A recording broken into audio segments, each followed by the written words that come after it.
Então, dando início à nossa disciplina da adoração dentro da série Disciplinas Comunitárias, nós precisamos fazer uma pergunta básica: o que é adoração e por que ela é comunitária, né?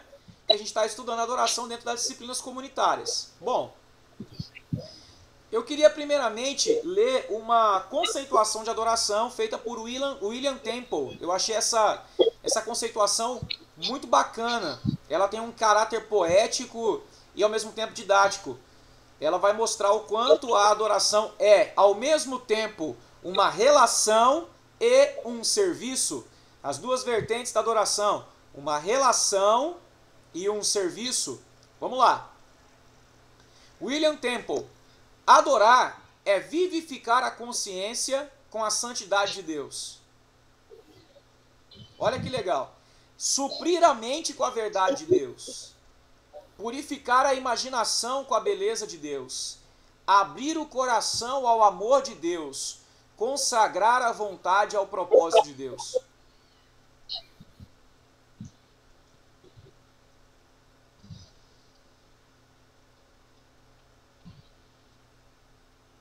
Veja que bacana. Na descrição do William Temple, basicamente, as questões relacionais é que estão sendo enfatizadas. Ainda não há nenhum tipo de descrição sobre serviço, somente sobre relação.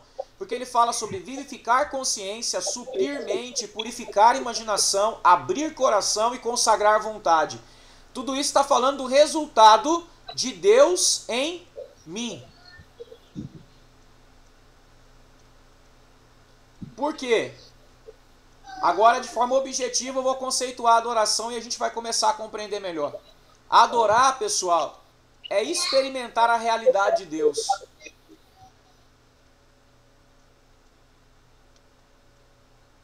É tocar a vida. Que vida? A vida de Deus. Então, como é que Deus pode ser tocado? Como é que Deus pode ser experimentado? Como é que Deus pode ser conhecido se de antemão Ele não quiser se revelar? Ou seja, vou refazer a pergunta. É quase um quem nasceu primeiro, o ovo ou a galinha? Quem é que busca quem? O adorado ou o adorador? O adorado busca o adorador ou o adorador busca o adorado? Partindo pela lógica, o adorado busca o adorador. Boa! Jeremias fala, né? João capítulo 4, versículo 23. A hora vem, e agora é, em que os verdadeiros adoradores adorarão ao Pai em espírito e em verdade. Estes são os adoradores que o Pai busca, que o Pai procura. Então a primeira coisa que a gente precisa compreender sobre adoração: adoração não é uma ação, adoração é uma reação. Não é uma ação, é o quê? Uma reação.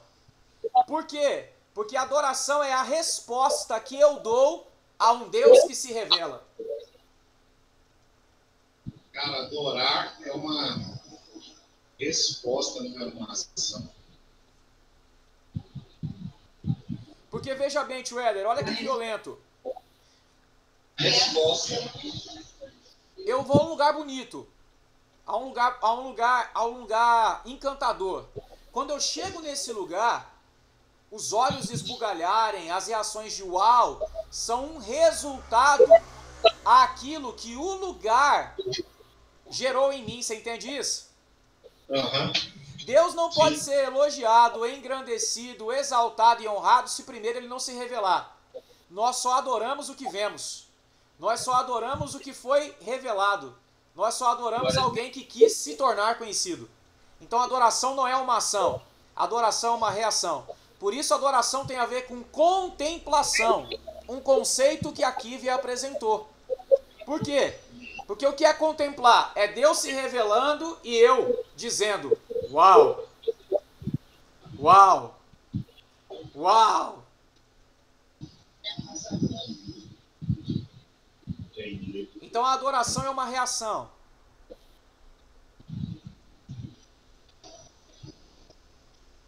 E é uma reação a quê?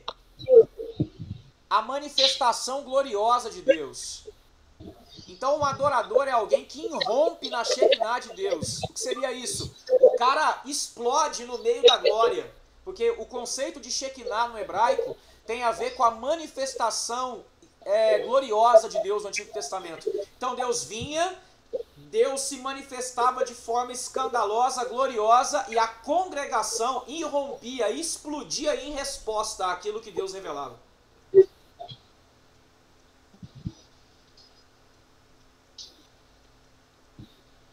Então, adoradores... Oi? Podemos dizer, então, que adoração é um estilo de vida? Sim, mas eu temo por essa definição porque ela caiu em uma distorção na nossa atualidade. Estilo de vida é algo que a gente escolhe ter. E a adoração, na verdade, ela não é uma escolha que eu escolho ter, porque Deus já escolheu se revelar. Na verdade, é a natureza que todo aquele que contempla Deus manifesta. A natureza da adoração. Nós fomos criados para isso. A adoração, é impossível você negar a adoração ou se manter inerte diante da glória de Deus. Então, quando ele se revela aqui, a adoração ela passa a ser até involuntária. É natural, né? É natural. Por isso não pode ser uma escolha. Porque, veja bem, tem como permanecer inerte diante de algo que rouba toda a minha atenção? Não dá. Nós que somos seres capazes de esconder reações, quando chegamos em lugares que chamam a nossa atenção, a sobrancelha sobe, alguma coisa manifesta. Nós estamos falando de seres que viciados escondem suas reações. Agora imagina um ser com uma nova natureza, liberto de todas as mentiras, restaurado em suas emoções, restaurado em sua mentalidade, contemplando Deus. Ele consegue ocultar? Não. Por isso eu temo pela expressão estilo de vida, porque estilo de vida é algo que eu posso escolher ter. A adoração é uma reação. Então, diante de um Deus que se manifesta, não tem como não dar a ele adoração. Por isso que o adorador verdadeiro precisa conhecer a Deus. Senão... Ele só é adorador. Ele só é adorador se conhecer a Deus. Agora, a Bíblia diz... Filipenses afirma isso no capítulo 2, que todo joelho se dobrará e toda língua confessará que Cristo é o Senhor para a glória de Deus Pai. Ali nós temos uma clara declaração de que todo mundo vai ter que dizer quem ele é. Mas veja bem, uma das premissas da adoração é a relação. Deus não espera ser adorado à força. Deus cativa corações. Deus atrai corações em amor, e esse amor é tão constrangedor que ele produz no coração do ser amado uma resposta de honra. E qual é essa resposta de honra?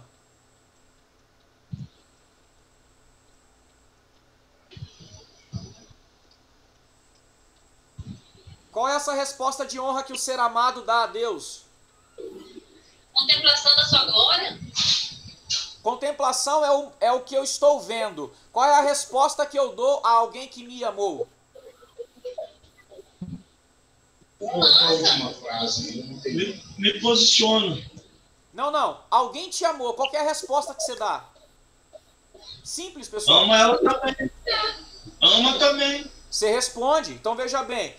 Deus me amou, eu sou grato por esse amor, porque eu tenho consciência de que eu não mereço. Então a adoração é resposta de tudo isso. Não é uma devolução, porque devolução parece uma troca. Mas aqui eu repito, é uma resposta. É uma reação. Deu para ficar claro isso? Sim. Ok? Então vamos partir agora para a compreensão do porquê a adoração é comunitária, certo? Vamos lá. Quando Deus criou o homem, Deus criou o homem em um ser individual ou um ser comunitário, um ser social? Social. Deus criou o homem para ser um ser social. E esse ser social foi criado para adoração. Tanto que Gênesis deixa claro para nós que o homem recebeu a incumbência de cultivar e guardar. Cultivar é uma palavra no hebraico que também é utilizada para falar sobre culto. Então, cultivar ali era cultuar. Seria o homem preparando o ambiente, zelando do cosmos, do lugar da sua habitação, para fazer desse lugar um lugar de amor, de relação, de afeto, um lugar em que Deus fosse adorado. É como alguém que prepara toda a casa para receber uma pessoa querida. E quando a pessoa chega, tudo está do jeito dela. Como que dizendo para ela, você é bem-vinda. Então o trabalho de cultivar e guardar do homem é um trabalho de adoração. Cultivar e guardar não tinha a ver com o que o homem fazia. Tinha a ver com o exercício sacerdotal do homem na sua origem. Cultivar e guardar era o homem ministrando a Deus, era o seu sacerdócio. A palavra cultivar em hebraico, repito, ela é usada para culto também, para cultuar. A palavra é abad. Então no Antigo Testamento, abad é usada para falar do cultivo e do culto. O homem era quem ministrava em adoração a Deus. Isso era cultivar e guardar. O homem foi gerado para adoração. Quando eu falo homem, eu estou falando do indivíduo ou estou falando da humanidade representada em Adão? Da humanidade. Ótimo. É isso mesmo. Adão, palavra hebraica derivada de Adamá, não é uma palavra de conotação individual. A palavra Adamá significa terra. E a palavra Adam, aquele que vem da terra, significa, na verdade, um plural. Então, Adão significa humanidade, não significa homem. Então, a humanidade descrita no texto de Gênesis 2 é que foi chamada a cultivar e guardar. Toda a semente que seria gerada a partir de Adão e de Eva era uma geração de adoradores. Primeiro princípio de coletividade. Segundo, vamos entrar agora dentro do ambiente de pós-queda. O homem cai, Deus começa então a realizar uma ação salvadora na história para reposicionar o homem nesse lugar. E a primeira coisa que Deus faz é chamar homens para participarem de uma história redentiva que teria o seu clímax em Cristo. Vocês conseguem entender o que eu estou dizendo? Sim. Deus vai desenrolar uma linha que vai acabar em Jesus. Só que pessoas estão entrando nessa linha que está se desenrolando. Uma dessas pessoas, ou a principal delas, é Abraão. A Abraão, o Senhor faz uma promessa: em ti serão benditas todas as famílias da terra. E essas famílias que seriam benditas em Abraão são, na verdade, uma descrição mais minuciosa da promessa feita lá no Gênesis, de que levantaria-se um descendente que feriria a cabeça da serpente. Esse descendente seria um remidor, um restaurador da geração que foi condenada pelo pecado. Jesus. Certo? Aí, esse descendente, que é Jesus, vem e faz uma nova humanidade na sua morte e ressurreição. Paulo diz que o primeiro Adão foi feito alma vivente e o segundo espírito vivificante. Então o segundo Adão cria uma nova raça, uma nova criação de filhos à imagem dele, gerados para abad, para cultivar, para cultuar, para adorar. Deu para entender isso? Sim. Beleza. Então agora vamos para dentro da cultura hebraica. Estou dando um apêndice para vocês aqui que não está no livro que vocês compraram. Tá? Então, se vocês quiserem, fica à vontade para assistir depois. O Antigo Testamento tem uma construção essencialmente comunitária.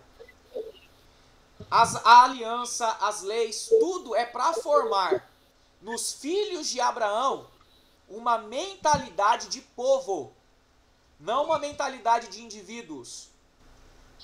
Eu falei que nesse processo Abraão é um dos principais, porque Deus chama ele para que todas as famílias da terra fossem benditas. Mas como Deus faria isso? Através da formação de um povo.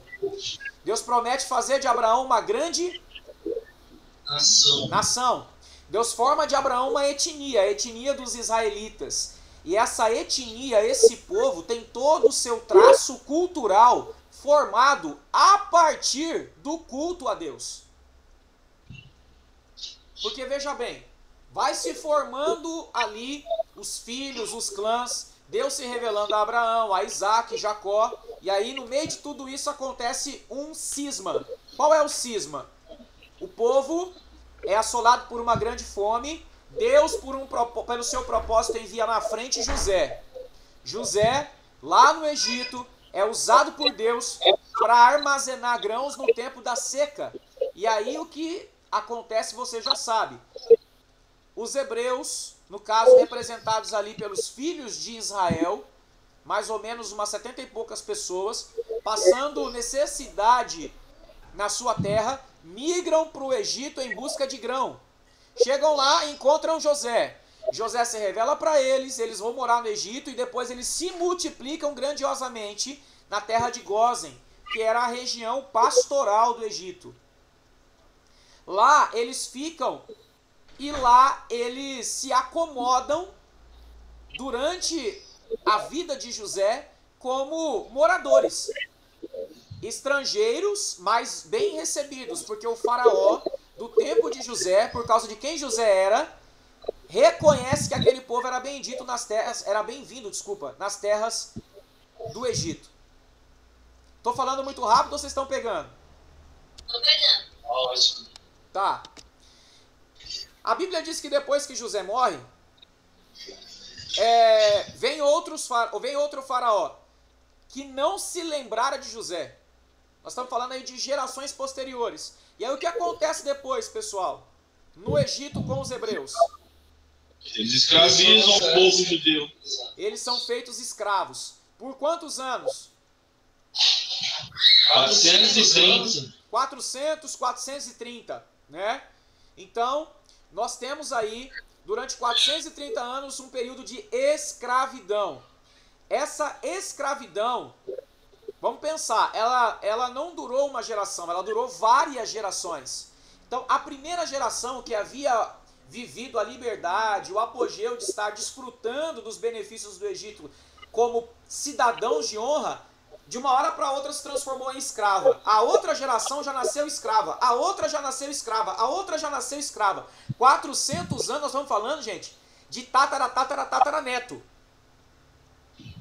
Então veja bem, qual era a mentalidade dos hebreus no Egito? A mentalidade de povo ou a mentalidade de mercadoria? Mercadoria. Eles eram escravos. Eles eram as coisas embutidas no Egito. Eles não eram nem egípcios, porque se fossem não seriam tratados daquela forma, e eles não eram nem hebreus, porque eles nem entendiam direito como é que era ser isso.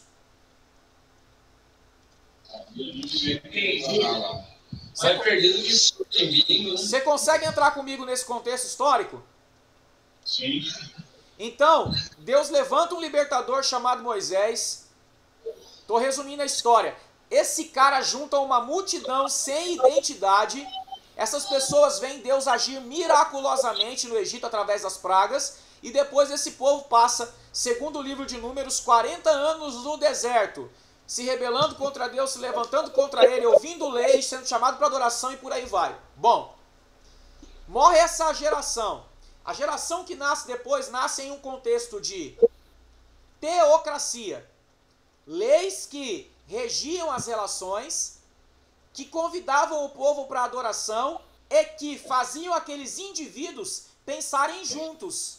Pensarem o quê? Nós temos um Deus em comum, uma terra em comum e uma responsabilidade em comum, adorá-lo. Deus estava construindo uma consciência coletiva em gente que estava acostumada a viver individualmente. Gente que pensava como coisa, agora passaria a pensar como pessoa. E pessoas são sociais. Passariam a pensar como uma nação. Então agora eu já não sou mais um produto que Faraó usa como quer. Agora eu sou parte de uma nação que tem uma identidade em comum. E qual é essa identidade? Nós somos o povo do Senhor Deus. Propriedade exclusiva de Deus. Inclusive Deus disse isso para o povo. Se vocês derem ouvidos aos meus mandamentos, serão a minha propriedade peculiar. Então agora eles não são mais de Faraó. Eles são do soberano Senhor. Faraó os explorava como coisa. Deus os chama para fazê-los um povo. Vocês estão entendendo isso? Então nessa construção coletiva está inclusa a adoração. Deus está chamando o povo numa identidade comum para tornar-se uma nação que o adorasse. No meio disso tudo está o tabernáculo, que eles participaram trazendo suas ofertas, que eles delegaram parte do seu povo para a administração, os levitas e os sacerdotes, que basicamente também eram da tribo de Levi, e, enfim, as festas que agregavam o povo no ambiente de adoração. Vocês conseguem entender isso? Sim. Ótimo. Então agora eu vou para o ponto-chave, porque todo esse arcabouço é para chegar aqui. Bom, então veja só comigo. Essa construção coletiva de adoração, que começou a pegar as primeiras gerações, agora ela foi se alastrando para gerações posteriores. Então, ao contrário do povo que viveu 400 anos no Egito, quem nasceu agora em Canaã estava acostumado a ser povo de Israel, adorando coletivamente a Deus.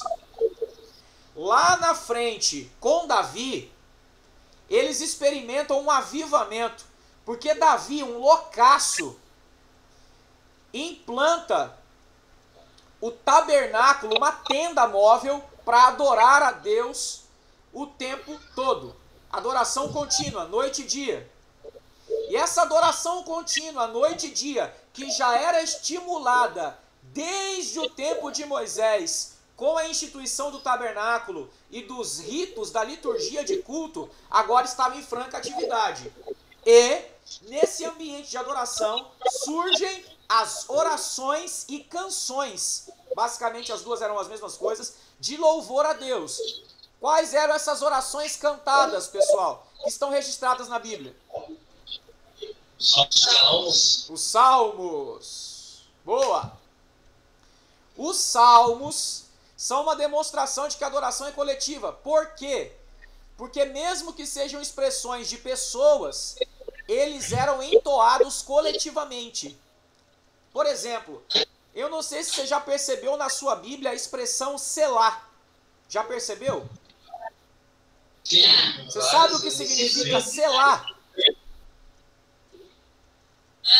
Ela é como se fosse um parêntese, não sei se eu estou errado, mas é como se fosse uma confirmação daquilo que estava sendo cantado.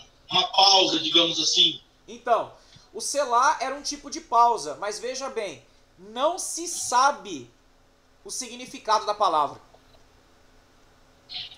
Não existe consenso.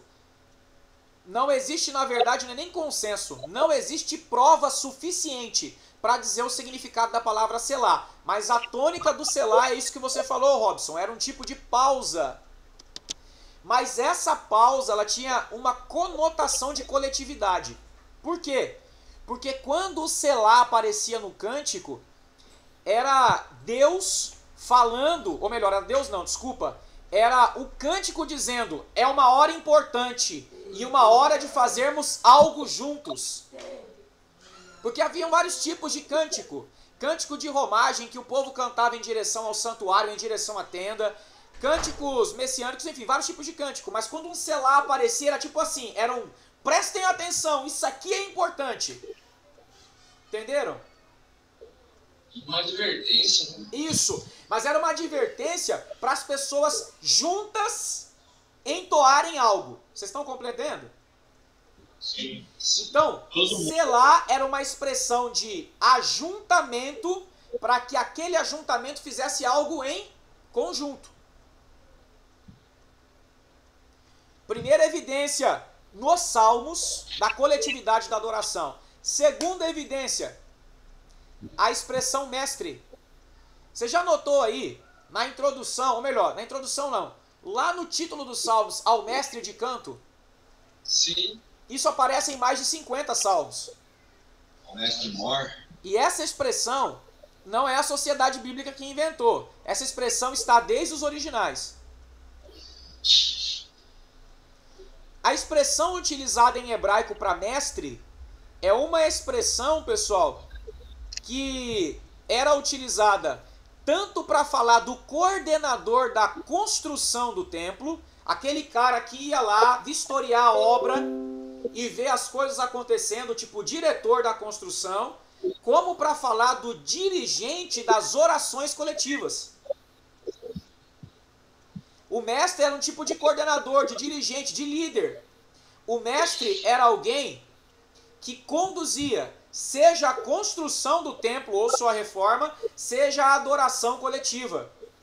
Então a adoração é tanto uma construção quanto que uma expressão. Só que é uma construção coletiva e uma expressão coletiva. Porque o mestre de canto conduzia pessoas, ou melhor, o mestre de canto, é isso mesmo, conduzia pessoas a juntas entoarem um cântico a Deus. Vocês já tiveram a oportunidade de ver no YouTube algum tipo de oração coletiva feita pelos judeus em suas festas anuais? Eu vou convidar vocês depois a entrar no YouTube e dar uma olhada. Entra lá, judeus orando juntos. Tem várias datas do calendário judaico que isso acontece. Um conduz, lá no Muro das Lamentações tem muito isso. E uma multidão repete. Um diz e uma multidão repete, porque as orações, que também eram expressão de adoração, porque adoração e oração caminham juntas, eram coletivas. Então, o que eu quero botar na cabeça de vocês hoje? Primeiro, adoração é uma construção coletiva e uma expressão coletiva. Feita por pessoas que estão reagindo à revelação de Deus.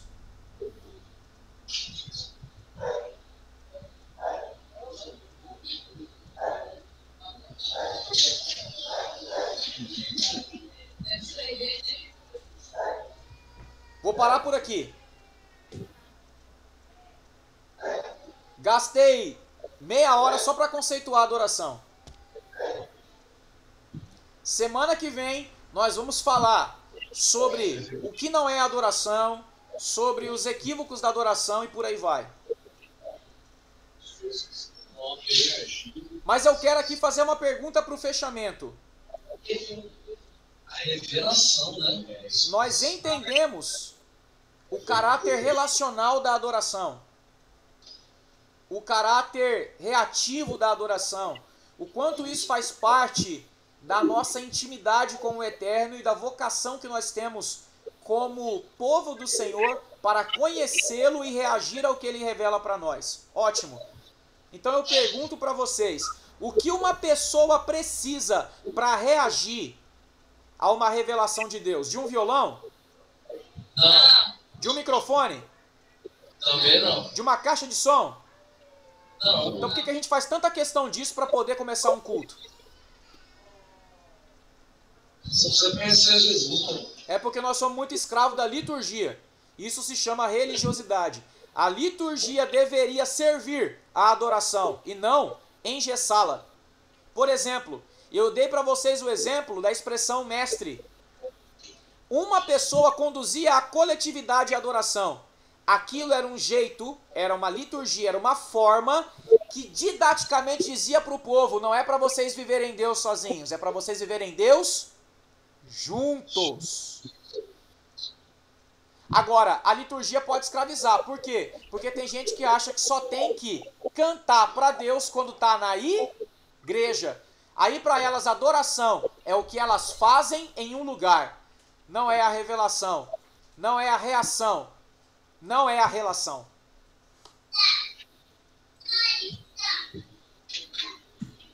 Então, se hoje vocês parassem com o violão, parassem com o som, parassem com tudo, e se reunissem para ler e para chapar o coco, simplesmente depois de ler um texto ou de ter um momento de meditação, vocês estariam adorando? Sim, claro. Ótimo, então se libertem da forma.